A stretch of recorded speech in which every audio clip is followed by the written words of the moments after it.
बांग्लादेश की राजनीति में सोमवार को एक ऐसा धमाका हुआ जिसका असर पूरा दक्षिण एशिया तक पड़ा। एक ऐसा फैसला जिसने पूरी दुनिया को हिलाकर रख दिया।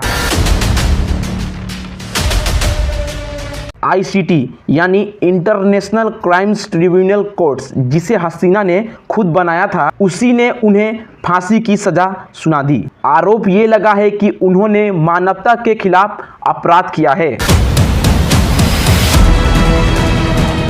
78 इयर्स की शेख हसीना पिछले 15 महीनों से भारत में रह रही है। वो अगस्त 2024 में ढाका छोड़ के दिल्ली आई थी, लेकिन अब तक वापस नहीं गई। उधर बांग्लादेश भारत से उन्हें वापस भेजने की मांग कर रहा है, लेकिन अब सवाल ये है, क्या हसीना को भारत उनके अपने देश भेजेगा? अगर नहीं तो तब क्या होगा? और फांसी की सजा होने के बाद शेख हसीना के पास क्या क्या रास्ते हैं, जानेंगे इस सारे सवालों के जवाब आज के इस वीडियो में।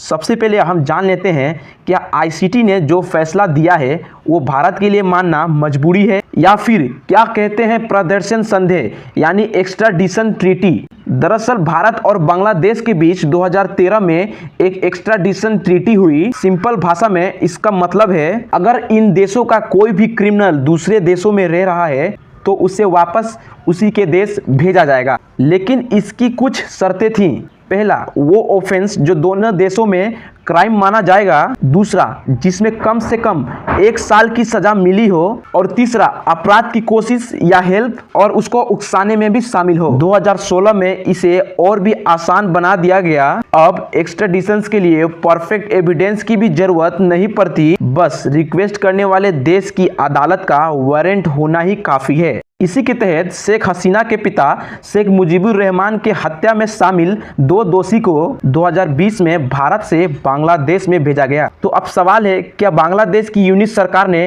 कभी शेख हसीना की मांग नहीं की जो अब तक हसीना भारत में है? इसका जवाब है, बिल्कुल मांग की थी। हसीना के भारत आने के सिर्फ 4 महीने बाद ही ढाका ने नई दिल्ली को एक वर्बल नोट भेजा, यानी अधिकारी अनुरोध कि हसीना को तुरंत बांग्लादेश लौटाया जाए। और फिर दोबारा 9 जुलाई 2025 को भी यूनिट सरकार ने वापस भेजने की मांग भारत सरकार से की थी, लेकिन भारत सरकार ने इसका ऑफिशियली कोई जवाब नहीं दिया। लेकिन अब शेख हसीना को फांसी की सजा मिलने के बाद उन्हें वापस भेजने के लिए बांग्लादेश भारत पर दबाव बनाएगा। तो सवाल अब ये भी है कि अब भारत क्या करेगा। देखिए, इसके ऊपर पूर्व राजनायक अजय बिसारिया साफ कहते हैं, भारत हसीना को कभी नहीं भेजेगा। उनके अनुसार भारत ने हसीना को राजनीति चरण दी है और उनके लिए पूरे एशिया में भारत ही सेफ जगह है। हसीना के वापस जाते ही बांग्लादेश में गृह युद्ध जैसे हालात बन सकते हैं और ये भारत के लिए एक सुरक्षा संकट होगा। अब एक बड़ा सवाल, क्या भारत कानूनी रूप से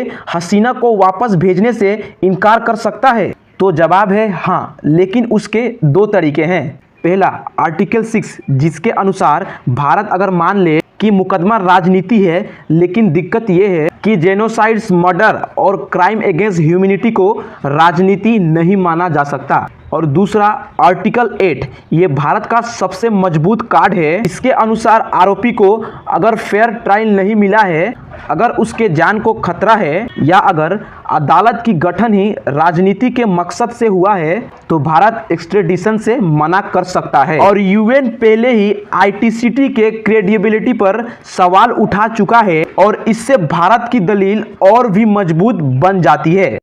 और सब इस प्रोसेस पर हसीना भी लगातार पॉलिटिकल बदले का आरोप भी लगा रही हैं, क्योंकि उनको अपना पक्ष रखने के लिए वकील नहीं मिला जो उनका पक्ष कोर्ट में रख सके। लेकिन इन सब रीजंस के अलावा एक सबसे बड़ी दिक्कत है कि अगर भारत हसीना को वापस भेजने से मना कर देता है तो सिर्फ एक महिला की जान का सवाल नहीं रहेगा, बल्कि ये साउथ एशिया की पूरे पावर डायनामिक को बदल कर रख देगा, जिससे ढाका और दिल्ली के रिश्ते बिगड़ेंगे और बांग्लादेश सीधा चाइना पाकिस्तान की कैंप की तरफ झुक सकता है। और इतना ही नहीं, शेख हसीना को भारत में रहने से बांग्लादेश में एंटी इंडिया सेंटीमेंट बढ़ेगा, जिसका सीधा असर भारत के बॉर्डर इलाके में पड़ेगा। वहीं अगर हसीना की बांग्लादेश लौटने की बात करें तो उन्होंने खुद एक चौंका देने वाली बात कही है।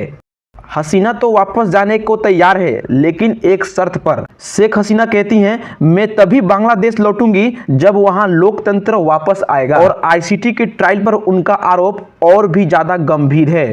उन्होंने इस ट्रायल को झूठा तमाशा और यहां तक कि कंगारू ट्रिब्यूनल कह दिया है, यानी कि ऐसा कोर्ट जो राजनीति के दबाव पर चलाया जा रहा है। लेकिन सबसे इंटरेस्टेड बात यहां पर यह है कि आईसीटी के फैसले पर सवाल उठाने के बावजूद शेख हसीना आईसीसी यानी इंटरनेशनल क्रिमिनल कोर्ट में अपना केस लड़ने के लिए पूरी तरह तैयार हैं। लेकिन सबसे बड़ा सवाल है कि हसीना के ऊपर ऐसा कौन सा आरोप लगा है कि इतनी चर्चा हो रही है। इसका जवाब आईसीटी के 453 पेज के अंदर छुपा हुआ है, क्योंकि आईसीटी ने हसीना के ऊपर 2 बड़े आरोप लगाए हैं।